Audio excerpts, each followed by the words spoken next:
حضرت وہب بن عنبہ فرماتے ہیں کہ ایک مغرور تکبر بادشاہ دوسرے ملک جا رہے تھے۔ تبھی ملک الموت سفید کپڑے میں آیا اور بادشاہ کو سلام کیا اور کہا مجھے تم سے کچھ ضروری باتیں کرنی ہے، لیکن بادشاہ اس کے باتوں کو انسنا کر دیا اور آگے بڑھ گیا۔ تبھی ملک الموت گھوڑے کے لگام کو پکڑ لیا اور کہا میں ملک الموت ہوں، میں تمہارا روح قبض کرنے آیا ہوں۔ یہ بات سننا ہی تھا کہ بادشاہ مارے دہشت کے تھر تھر کانپنے لگا، چہرے کی رنگ اڑ گیا۔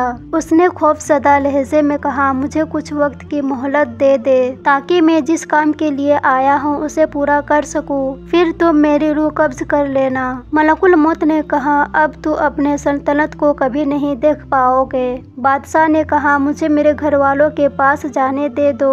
ملک الموت نے کہا ہرگز نہیں، اور پھر انہوں نے بہت ہی دردناک طریقے سے اس بادشاہ کا روح قبض کر لیا۔ یہ منظر اتنا دردناک اور خوفناک تھا کہ سارے لوگ تڑپ اٹھے اور سب نے سچی پکی توبہ کر لیا۔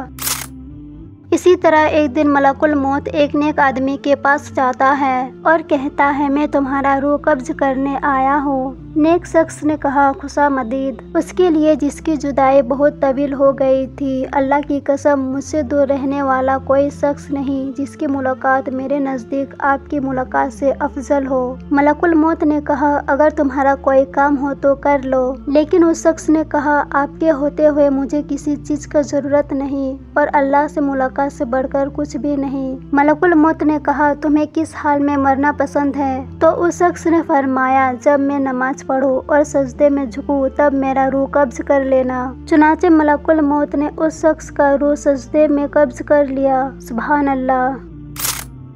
یہ ہے مقام نیک بندوں کی۔ خوش نصیب ہوتے ہیں وہ لوگ جن کے دلوں میں اللہ تبارک تعالیٰ کا خوف رہتا ہے اور آخرت کا فکر ہوتے رہتا ہے۔ اللہ تعالیٰ کا یہ خوف ایک عظیم نعمت ہے جو ہر کسی کو نہیں ملتی۔ یہ ایک ایسی عظیم نعمت ہے جو انسانوں کو برے کاموں سے روکتا ہے۔ جو انسان ایمان کے جتنے اونچے درجے میں رہتے ہیں اس کے دلوں میں اتنا ہی زیادہ اللہ تعالیٰ کا خوف اور ڈر رہتا ہے۔